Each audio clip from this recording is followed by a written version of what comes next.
Hello there and welcome to Recon Paint Gaming. I'm Patrick. Today we're going to be unboxing and going over the latest wave from the World of Tanks miniatures game by Gale Force 9. We're going to be unboxing the Centurion, the T-29, the IS-3, and the mouse. These are going to be different from the core set which we unboxed before. These actually come with individual upgrades and things that are going to not be in the core set or the latest core set. So it's going to have new crew, some that you've never seen before, also upgrades that come with it that you have seen before, and also personal upgrades like new cannons and, turrets and such like that. So we're going to go over points costs. We're going to go over what we've learned so far from playing with these tanks, and we're going to get right into it up close and personal. All right, we're going to start with the biggest part of this wave is the T-29 because it is the official very first heavy tank for the Americans. You can see the tank right here. It is absolutely quite large. We've already done an unboxing technically for it, so go check out the video up in the top right corner for unboxing the core set where we look at the tank up close. So, real quick, firepower of 5, survivability of 3, which is pretty tough, mobility 2, initiative 4, which is kind of low for an American tank, 7 hit points, and a crew of 6 with commander, gunner, 2 loaders, driver, and radio operator. 67 points total, no special skills or abilities. And on the back, it says developed of this experimental heavy tank started in 1944, so very end of the war. The prototype was built in 1947. The vehicle featured the 105 millimeter T5E1 gun. After the war, the mass production of heavy tanks was deemed unreasonable. So it didn't even get to see the floor, and only a few prototypes of this vehicle were actually built. So that's a great part about this game. It does build and create tanks that are in the World of Tanks miniatures game. And even though this tank didn't actually see any action in World War II, they're still releasing it because we're going to see tanks that are actually later war. And whatever is in the World of Tanks miniatures game, or the World of Tanks online game, is totally on the table and can be in the miniatures game. So important note, this is going to be tier 7, which actually is pretty low for the normal tanks, but we'll see what this can do. For 67 points, that's a really good value. The most complaints I've seen is the 5 firepower, which don't worry about that. That can be adjusted because we're going to go right into the upgrades. Modified configuration. I'm actually giving this card a test when I play now for 4 points. It lets you repair an additional critical damage card, also lets you cancel an ammo damage, engine fire, and engine damage card, and it lets you re-roll a failed repair for a heavy tank. That is an amazing card. It does a lot for 4 points. Yes, you have to discard it if you have an engine fire or damaged engine, but those crits come up a lot for me personally, and not having them fixed is a really big problem. So this card covers a lot of bases for 4 points. So I'm actually going to start consider stapling it to my tank rather than, always the turbocharger or even say like improved hardening, because improved hardening gives me an extra health, but this thing will cancel or fix a lot of crits quickly rather than just giving me extra health. So they're both 4 points. Give me your opinion below. Let me know what you think. Next up, Call for Vengeance. I haven't really found a use for this card. When this tank has destroyed all of the tanks in this platoon gain +1 initiative, it might help for those initiative ties, which might come in more often now that we are going to be moving to different points. So we'll go over that at the end. Fill Tank CO2, love this card. Cancels a lucky hit, which there's plenty of those in the deck.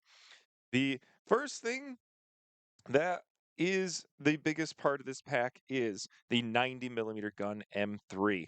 So this is going to give you that extra 1 firepower. It is going to reduce your initiative by 1, but that is 7 points.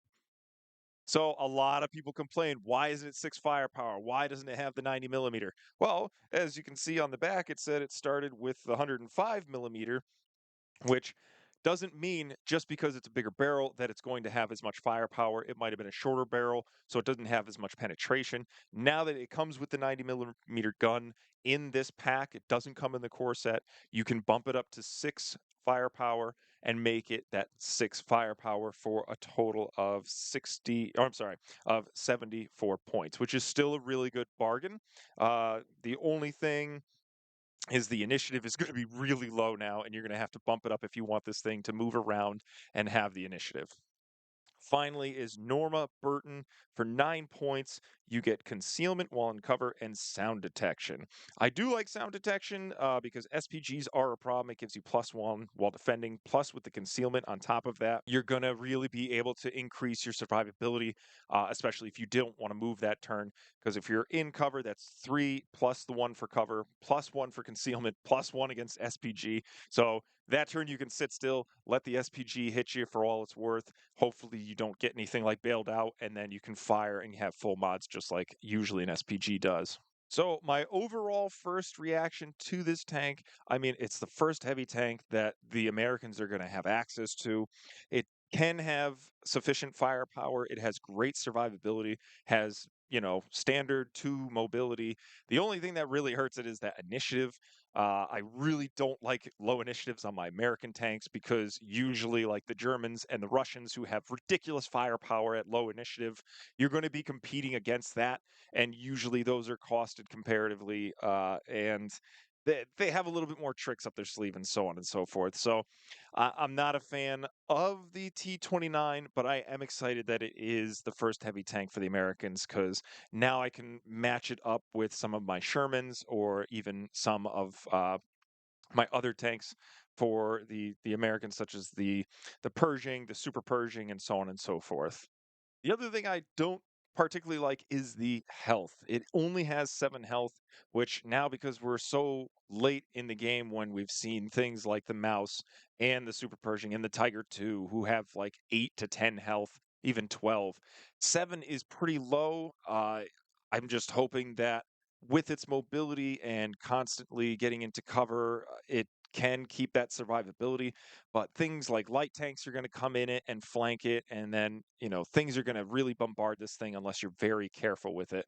So, uh, as a total, I'm excited to test it, but as just on paper, I'm not really looking forward to getting bombarded with shots.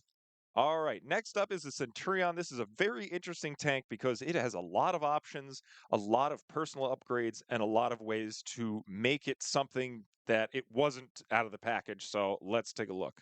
All right, first up, the Centurion is a medium tank with 5 firepower, 2 survivability, 7 initiative, and 2 mobility for a total of 66 points. See, this is a tier 8 tank. So you can see it's got a little bit faster, only 4 crew. So it's got commander, gunner, driver, and then the loader or radio operator are going to have to share a seat. And 7 hit points. Again, we're seeing a theme even with tanks later in the war. 7 hit points is apparently the key. No special abilities. This is just a flat medium tank. Developed of the Centurion started in 1943. This vehicle was designed as a universal tank to replace existing infantry and cruiser tanks. The Centurion was the first British vehicle that featured sloped armor plates. The tank entered the service in 1947. A total of 100 vehicles of this series were manufactured from 1945 to 1946.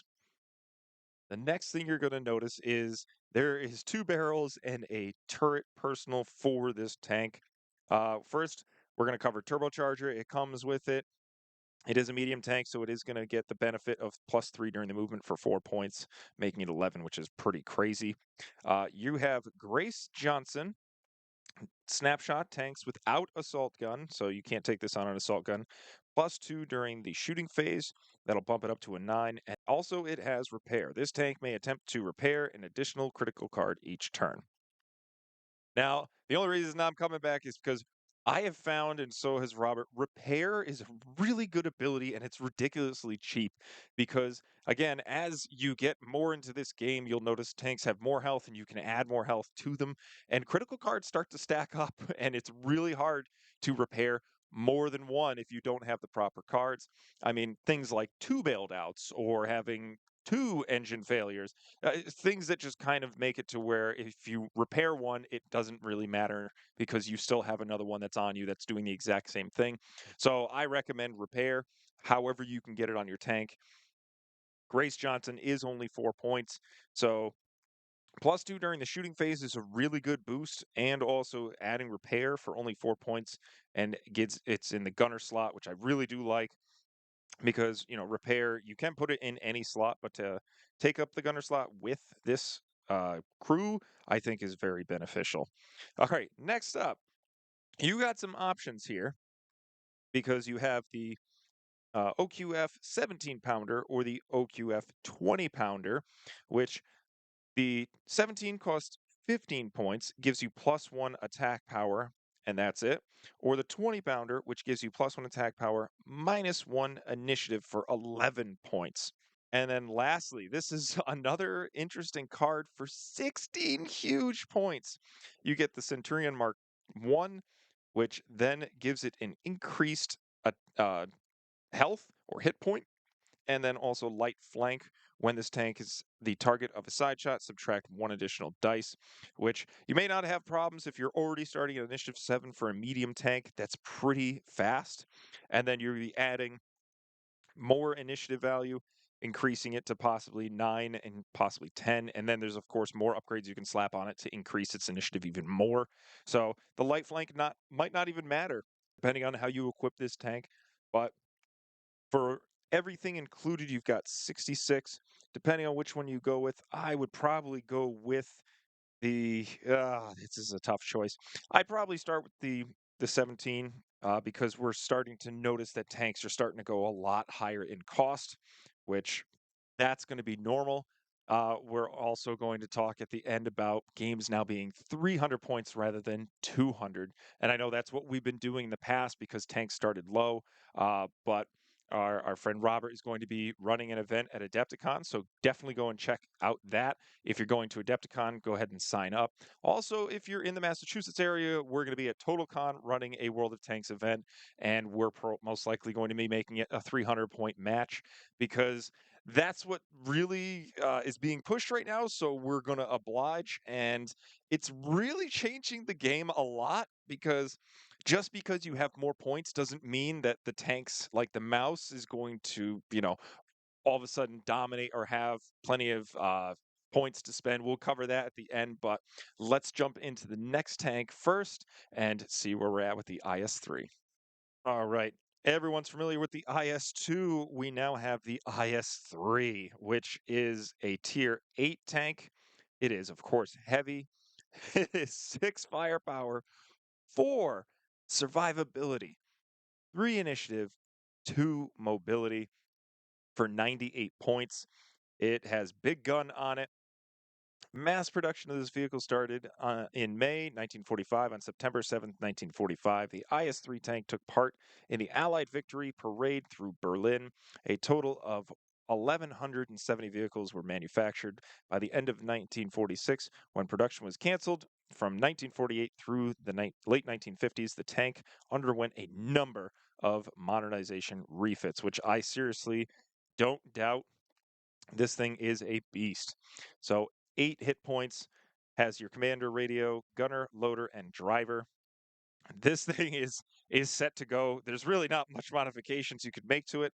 However, you do have the corvettes, which is -12 to save on that 1 survivability, which again, that's incredible because when you're moving 2 every turn, possibly, you already have a survivability of 3. You're maybe in cover or you have something else that's going to boost your defense, you might find that you are never needing that survivability 4, and you now have a way to save 12 points on your tank. So this is a preference on how your game style is. If you really like to sit still with this thing, maybe survivability 4 is the way to go. If you like to be moving around, and you like to flank and then possibly sit still and stuff like that, then you just want the survivability of 3 and you're good to go. You can then save 12 points to boost up this tank differently with repairing crits or possibly increasing its initiative or maybe putting it into one of your other tanks so this thing can just sit there and be a beast. So we are no strangers to improved hardening, 6th sense, and adrenaline rush. But of course, well, because you have the improved hardening and adrenaline rush, you get 3 red. So yeah, that's a must, making you 7 firepower. Now, Ekaterina Pedalyuk is a unique 9 cost. She is your driver. When defending, this tank may modify a hit to a crit, preventive maintenance. I've also been talking about this as a great card because of the fact that just canceling crits is good, but modifying a hit to a crit so the crit never comes up is even better. So things like this can really save your tank. And then, of course, you can mix that with modified configuration, which is, again, that 4-point card, which lets you make additional repairs or just cancel stuff, which this also comes with repair. So you can make an additional repair every turn.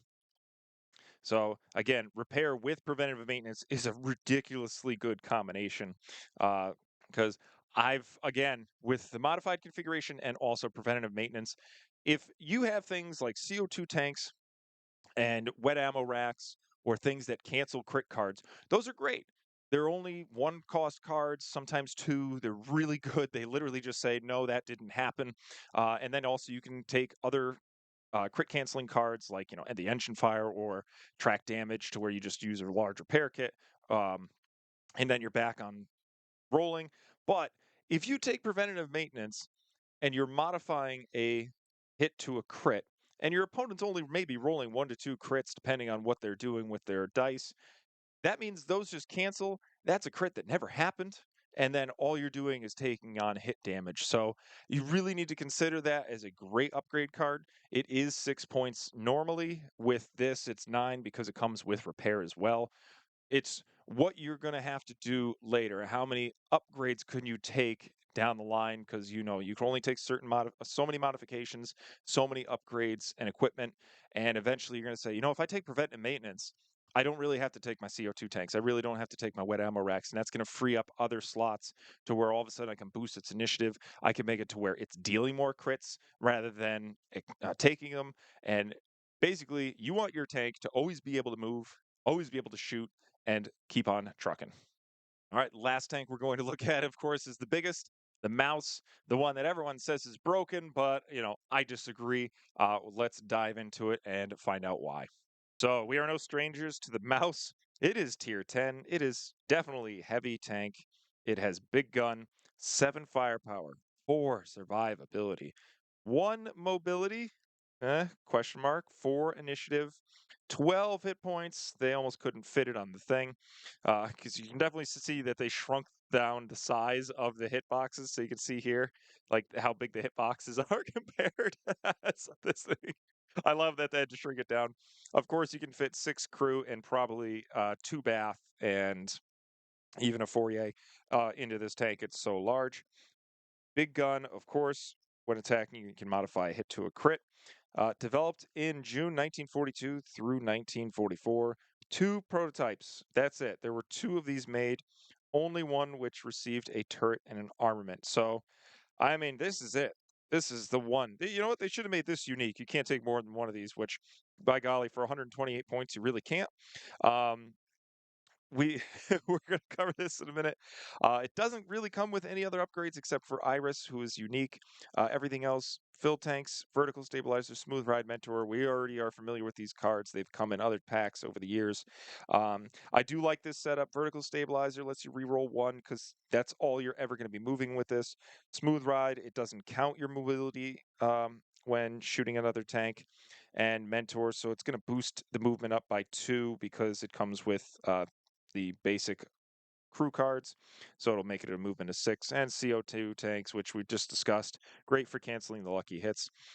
With Iris, and you get Adrenaline Rush and Concealment. Adrenaline Rush is great because you do already have 3 reds. If you want to throw on Improved Hardening, make it 13 hit points, then you have 4. And then Concealment, Wall and Cover, you get +1 to your survivability. So everything about this tank is pretty incredible. 7 firepower, 4 survivability. Its initiative is even 4, which that's really high for this, juggernaut of a tank. The only thing that really makes it suffer is that 1 mobility, which we have tried Sixth Sense. I don't think we've tested out Recon, which I really think it does need rather than Sixth Sense, because it'll increase its movement by 1, so making it a 5 right out of the gate. Plus, it gets to reposition at the start of the game by 2, which that's what we've really discussed mostly is if you're playing scenarios, if you're playing, at local tournaments or leagues and you're rolling for the different scenarios or you're stuck playing different scenarios like capture the base, That thing really can't move. It takes at least 6 to 7 turns to get across the table, and that's if everything goes great, you don't suffer a tracks damage or an engine damage to where you then can't move, and if you do try Sixth Sense, it's a 50-50 chance of you moving, and that's all gonna be based on, did you stand still that turn, and then you tried to trigger Sixth Sense and it failed, which means you didn't get any optimal, movement that turn, or if you did move and then you did Sixth Sense and that triggered, it's like, was this the turn that you really needed it to trigger? So it is a cumbersome tank. It takes forever to get down the line. And even if you decide to sit still with it, that is 128 points to start sitting still. And to set up the houses, the hills, the forest to make it to where your list knows that that tank's out there, it needs to just avoid those shots and go after whatever else you brought with it. So if you took a mouse and a bunch of light tanks and a medium tank, you really have to go after the small stuff first. Don't dedicate yourself to shooting at the mouse because, again, it is 12 hit points. It takes a long time to chew, especially if the player knows what crits to cancel and what upgrades to take so that crits don't matter to it. It's one of those tanks that it can devastate your list. It can win you a game. However, it also can help lose you the game because of its limits with movement, and also it needs something to shoot at. And then if it moved, it doesn't get to reroll dice, which even if you're rolling 7 dice, you're only getting 3.5 hits, which means you get maybe 3, you maybe get 4 if you're lucky, and then it all depends on if the person's defense dice holds up. So I know everyone's saying that this thing was the end all be all, but of course, that's on paper. Once you get this thing on the table and you realize its shortcomings, you can adapt. You can try to make it work for you, especially in the scenarios like Assault, to where the mouse has to get all the way across the board to try and grab that objective. And also, we're starting to find that in 200 points, it was really doing well because when you limit it to 200, this thing has a lot of firepower. It can mow you down, whatever you're taking, because the mouse takes up 128 points, but my opponent only also gets 200. So they're limited in what they can take as far as defense and mobility and so on. So even though it's, well, in 300 points, I get more points, which means I can beef it up more. It's like, yes, but at 200 points, it's limiting the opponent as well. And therefore, when a tank pokes its head out, my mouse sits still. I can probably one shot that tank, and it's not going to be pretty. In a 300-point game, I'm now able to take a little bit more beefier tanks, and because I didn't dedicate my whole 128 points to one tank, I now have a bunch of tanks that can compete with the mouse. So let me know what you think, because I found it interesting that this thing does better at 200 points than at a 300-point match, and it might even be to where it won't be successful unless it's a 400 or 500-point match, because then at least you'll have some backup tanks to support the mouse rather than just the mouse being half of your list. And it's it is a lot of fun playtesting this. I really want to play test more the IS-3. The Centurion is a great tank because you have tanks like the Comet and the Cromwell, which are very similar, but I always found them lacking because they couldn't go up to a 6 firepower. This thing can. 6 firepower is a great equalizer for tanks that are in the upper levels. Like, I found the T-34 85 really great with 5 firepower because it's so much cheaper, and that way I was able to put more upgrades on it and move it along with more tanks with it, like a light tank. That way it gets up to 6. The Centurion, you can have that 6. It's kind of that mid tier or mid firepower, so that way it can do a little bit more than its predecessors, which is the Comet and the Cromwell. Which actually, given the design of this thing, it kind of does look like a Churchill. So maybe that's why it doesn't have 3 mobility. So it is kind of that mixed breed of tank, which is why they described it as they did on the card itself. Like, they made it the end all be all of tanks. They made it try to be everything at once, which is probably why it looks like a Churchill. It fights like a Comet and has the initiative of both the Comet and the Cromwell. So it's an interesting tank. I don't know if I'm going to dedicate a lot of time to playtesting it because I think I can find more uses elsewhere. But that 7 initiative is really attractive for that tank. And lastly, as far as the T-29, what's going to not point me towards it is the initiative. I know you can make it 6 firepower, and that's going to be at 80 or 74 points, which that might also be, alluring because you've got the Pershing and the Super Pershing, but this thing starts with the survivability of 3. You can make it 6 firepower. There are definitely ways to boost its initiative, even though you may not have to, and the mobility of 2, which you can, of course, change that up with recon, sixth sense, and see what you can do with it to get it to a position. Which that's the great thing about this game. There are so many cards out there now to where you can make tanks from almost any era really good or serve a purpose in your list, which I definitely found out in the last match that I played against Robert. I mean, with the T-3485, with the Crusader, on top of a naked Nashorn, which is, I think, now my favorite tank to take. It's just really great not to have to throw upgrades on a tank. It has 6 firepower. It can sit in cover, and they have to dedicate shooting at it, or it's literally going to be a tank that's going to be a thorn in the side. Add that with an SPG. I really like taking the Shermans again because of improved hardening, and again because of different upgrades to where I can reposition them at the beginning of the game. I can ridiculously boost their initiatives to where I can move them into a better position after I've seen the whole table and get a shot on what I really need to kill rather than just sitting out in the open and hope I don't get killed with 1 survivability. So with that, that is the latest wave. We really hope you enjoyed the video. Let us know in the comments below what you think now that you've seen all of the upgrades that come with the tanks themselves. You can now purchase them on Gale Forces 9's website and have them shipped right to your house, or go to your local gaming store and order them there, and they can have them shipped there and you can pick them up locally. So always support your local game stores as well. Let us know what you think about the 200 change to now 300. Do you think that's going to be better for the game, or do you think it's going to make things, more complicated, make the game longer?